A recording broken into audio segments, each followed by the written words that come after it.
આ બાજુ આર્કિટેક્ટ નક્કી થાય, પ્લાન્સ ડિઝાઇન કરે, એ પણ લોકલ ગવર્નમેન્ટ બોડીઝમાં પાસ થાય, ટેન્ડર્સ ડિશ આઉટ થાય, ટેન્ડર પાસ થાય, ખાતમુહૂર્ત થાય, 2-5 માળની ઇમારત બંધાઈ જાય, એમાં 2-5 નિષ્ઠાવાન સમર્પિત સ્વયંસેવકો સંચાલન માટે જોઈએ મળી જવા, બીજા 10-15-25 જણાનો સ્ટાફ મળી જવો, એ સંસ્થાનો ઉદ્ઘાટન સમારોહ યોજાવો અને એ સંસ્થાને સમાજની સેવામાં મૂકી દેવી. આ જમીન સંપાદનથી માંડીને સંસ્થાને સમાજની સેવામાં મૂકી દેવી, એ જે આખી વાર્તા એ દર 15મા દિવસે પ્રમુખ સ્વામી મહારાજે 45 વર્ષ સુધી પૂરી કરી. એનો મતલબ શું થયો? એટ એની ગિવન ટાઈમ કોઈ પણ સમયે 30 થી 40 પ્રોજેક્ટ ચાલતા હોય તો તમે દર 15મા દિવસે ઉદ્ઘાટન કરી શકો ને.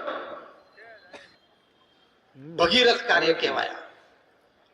અમારા જેવા 1100 સંતોને એમને દીક્ષા આપી. એમાંથી લગભગ 150 સંતો એ born American and British citizen છે.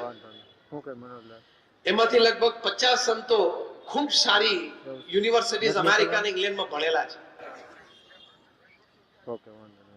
900 થી પણ એમાં વધારે સંતો graduates, post graduates, chartered accountants, doctors ને એન્જિનિયર્સ. અમે તમને એટલા માટે વાત કરી તમને એમ ના થાય કે નહીં ફાવ્યું હોય, નહીં જામ્યું હોય, નહીં ગોઠવાણું એટલે અહીંયા બેસી ગયા.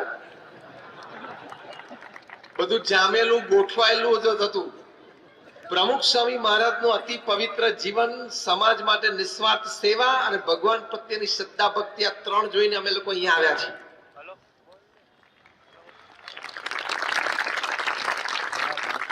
સાથે 80,000 નો વોલેન્ટિયર ફોર્સ ઉભો કર્યો. દુનિયાના 18,000 ગામો અને શહેરોમાં 60 દેશોમાં જાતે વિચરણ કર્યું. 7.5 લાખ પત્રોના લેખિત જવાબ આપ્યા.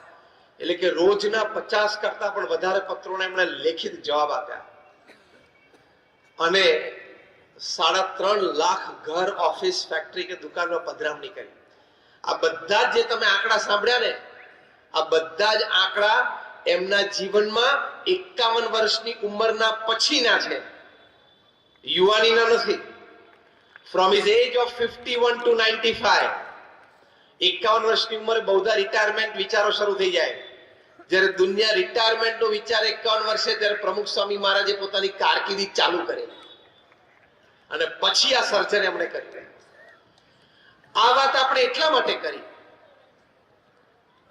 કે આપણે જે મુખ્ય વાત સમજીએ છીએ કે સંસ્કાર સંબંધી સૌડો વિચાર, ઊંચો વિચાર અને પવિત્ર વિચાર હોય તો કોઈ વ્યક્તિ ક્યાં સુધી પોતાનું જીવન તો સુખી કરી શકે, ધન્ય કરી શકે, જે પ્રમુખ સ્વામી મહારાજે કર્યું. હજારોના જીવનમાં એ ધન્યતા બક્ષી શકે. કયો વિચાર સંસ્કારની દ્રષ્ટિએ પ્રમુખ સ્વામી મહારાજના હૃદયમાં સ્થિર હતો? બીજાના આનંદમાં, બીજાના ઉત્કર્ષમાં, અન્યની પ્રગતિમાં. આ વિચાર સંસ્કાર સંબંધી છે. એટલે આટલો વિચાર તમે આજે બોલ્યા છો, રોજ સવારે ઉઠીને આ વિચાર બોલજો. પૃથ્વી ઉપર 8 અબજની વસ્તી થવા આવી છે. આ વિચાર જો બધા રાખે તો પૃથ્વી સ્વર્ગ તુલ્ય થઈ જાય, એટલી તાકાત પ્રમુખ સ્વામી મહારાજના વિચારમાં છે. એટલે હું બોલાવું એમ મારી સાથે બોલજો, કારણ કે આ વિચાર આપણે દ્રઢ કરવાનો છે. બીજાના સુખમાં, હું બોલાવું એમ જ બોલજો. બીજાના સુખમાં આપણું સુખ, બીજાના ઉત્કર્ષમાં આપણો ઉત્કર્ષ, અન્યની પ્રગતિમાં આપણી પ્રગતિ. જો આ વિચાર છે એ આપણું જીવન સુખી કરી શકે. આમાં કઈ આપણે કોઈને આપણું બેંક એકાઉન્ટ આપી દેવાનું નથી. આમાં કોઈને આપણા ઘરમાં 3 BHK માં રહેતા હોય તો એક બેડરૂમ કોઈને કાઢી આપીને એને મફત રહેવા માટે મૂકી દેવો, એવું નથી. કોઈનું ખરાબ અહિત ન ઈચ્છવું, ત્યારથી માંડીને અનુકૂળતાએ સમયે અન્યને મદદરૂપ થવું, એ સંબંધી વાત છે.